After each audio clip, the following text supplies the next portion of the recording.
এখানে ওঠেন। বাবা আমি তো উঠতে পারি না, আমার তো পায়ে জোর নাই। ও আচ্ছা দাঁড়ান, আপনাকে পাদানি দেই,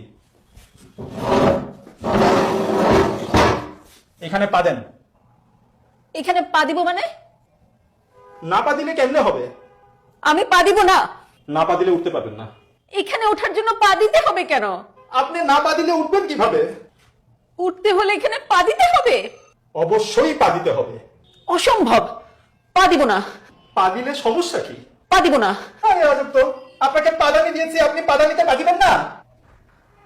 আর আপনারা কি পাদানি পাদানি শুরু করছেন? আপনাদের পাদানির কথা তো বাইরের লোকজন জড় হয়ে গেছে। দেখেন ওনাকে আমি পাদানি দিছি, উনি পা দিতে রাজি হয় না। ম্যাডাম আপনি পা দিচ্ছেন না কেন? আপনি পা দেন। কি আশ্চর্য, আপনিও একই কথা বলছেন, আমাকে পা দিতে বলছেন। ম্যাডাম আপনি না পা দিলে উঠবেন কি করে? হ্যাঁ স্যার, আমি এই কথাই বলতেছি, প্লিজ পা দেন।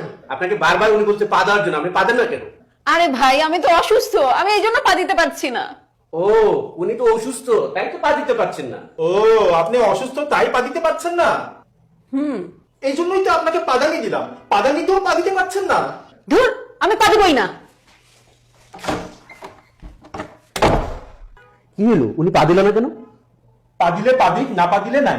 দিয়েছিলাম পাদানি, উনি পা দিতে পারেন নাই। উনি পাদানিতে না পা দিয়াই চলে গেলেন।